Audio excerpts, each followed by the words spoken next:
Assalamualaikum warahmatullahi wabarakatuh.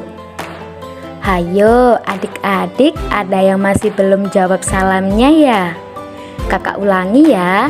Assalamualaikum warahmatullahi wabarakatuh. Selamat pagi adik-adik semua. Gimana kabarnya adik-adik semua? Semoga adik-adik semua sehat selalu ya. Pada hari ini kita akan belajar bersama-sama tentang demokrasi. Demokrasi ini adalah salah satu materi dalam mata kuliah pendidikan kewarganegaraan. Karena ada pepatah yang bilang tak kenal maka tak sayang, maka izinkanlah kakak untuk memperkenalkan diri. Nama kakak Kak Maila Saro Al-Hakiko. Kakak biasa dipanggil Kak Maila dengan NIM 200106840003. Kakak bersama teman kakak Kak Syahira Adelia Jasmine, biasa dipanggil Kak Adel dengan NIM 2006840042. Kakak dari jurusan Pendidikan Guru Pendidikan Anak Usia Dini Fakultas Ilmu Pendidikan Universitas Negeri Surabaya. Adik-adik semua, hari ini kita akan belajar tentang demokrasi. Apa saja ya nanti yang akan kita pelajari? Yang pertama, kita akan belajar tentang pengertian demokrasi. Yang kedua, macam-macam demokrasi. Yang ketiga, kriteria dalam sistem demokrasi. Yang keempat, kategori demokrasi. Yang kelima, ciri khas demokrasi di Indonesia. Yang keenam, faktor yang mempengaruhi penegakan demokrasi. Yang ketujuh, nilai yang mendasari demokrasi. Dan yang terakhir, yang kedelapan, contoh demokrasi di Indonesia. Apa itu demokrasi? Hayo adik-adik semua, ada yang sudah tahu belum apa itu demokrasi? Jadi, demokrasi adalah pemerintahan yang dilaksanakan oleh rakyat, baik langsung maupun tidak langsung, melalui perwakilan setelah melalui proses pemilihan umum yang langsung, umum, bebas, rahasia, jujur, dan adil, atau biasa disingkat Luberjurdil. Dalam pemerintahan demokrasi, kekuasaan tertinggi berada di tangan rakyat. Seperti menurut pendapat ahli Abraham Lincoln yang menyatakan jika suatu pemerintahan berasal dari rakyat, oleh rakyat, dan untuk rakyat. Adik-adik, dalam pelaksanaannya demokrasi dibedakan menjadi dua, yaitu yang pertama demokrasi langsung. Demokrasi langsung yaitu demokrasi di mana rakyat secara langsung menggunakan haknya dalam menetapkan kebijakan politik. Yang kedua, demokrasi tidak langsung. Demokrasi tidak langsung yaitu rakyat menggunakan haknya melalui orang-orang yang dapat dipercaya, yang akan duduk dalam lembaga perwakilan rakyat. Dalam demokrasi tidak langsung, pejabat yang sudah terpilih untuk mewakilkan suara rakyat akan membuat dan menjalankan program untuk kepentingan umum atas nama rakyat. Program ini harus menguntungkan rakyat dan tidak boleh bertujuan menindas rakyat. Mereka harus mendahulukan kesejahteraan rakyat dahulu, karena pejabat tersebut dipilih dan diangkat oleh rakyat. Lanjut ya adik-adik, dalam pengembangannya demokrasi mengalami pasang surut.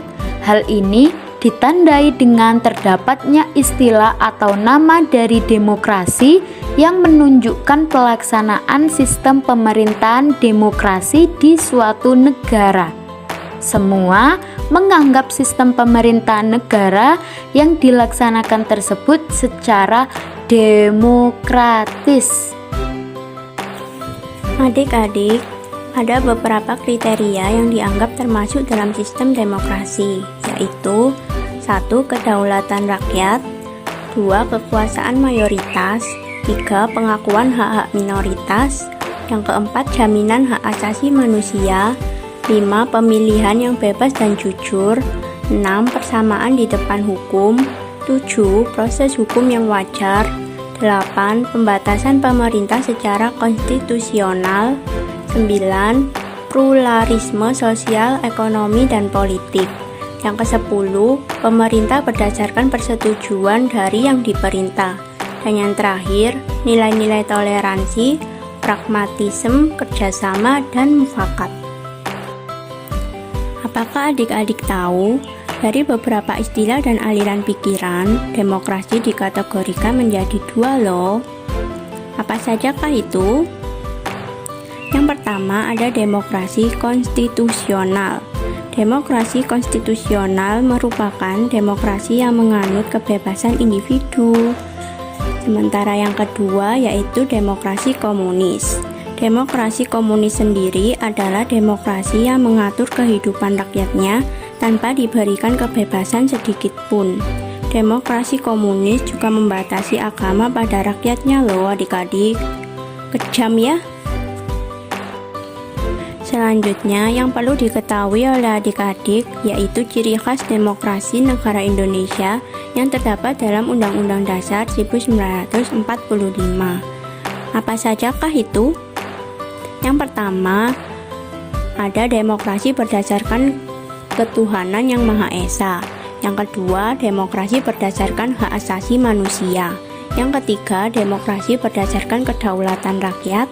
Yang keempat, demokrasi berdasarkan kecerdasan rakyat. Yang kelima, demokrasi berdasarkan pemisahan kekuasaan negara. Yang keenam, demokrasi berdasarkan otonomi daerah. Yang ketujuh, demokrasi berdasarkan supremasi hukum. Yang kedelapan, demokrasi berdasarkan peradilan yang bebas. Yang kesembilan, demokrasi berdasarkan kesejahteraan rakyat. Dan yang terakhir, demokrasi berdasarkan keadilan sosial. Lalu, ada 3 faktor yang dapat mempengaruhi penegakan demokrasi di suatu negara adik-adik. Yang pertama ada faktor ekonomi. Yang kedua ada faktor sosial politik.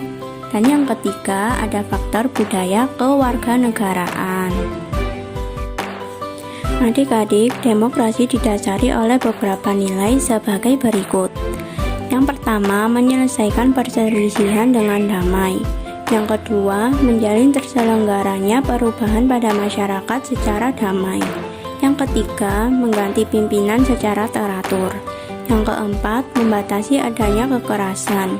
Yang kelima, mengakui dan menghormati adanya perbedaan dalam masyarakat.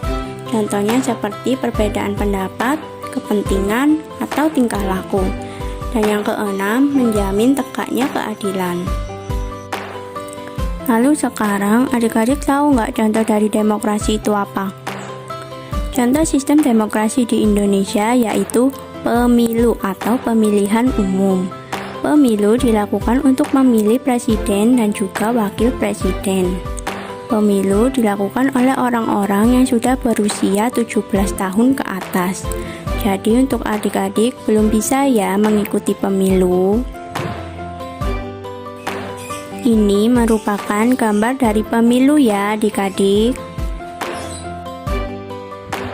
Adik-adik semua, kita kan sudah belajar bersama tentang demokrasi. Sekarang waktunya kita review materi. Apa saja ya yang tadi sudah kita pelajari? Kita tadi sudah belajar tentang pengertian demokrasi, kemudian macam-macam demokrasi.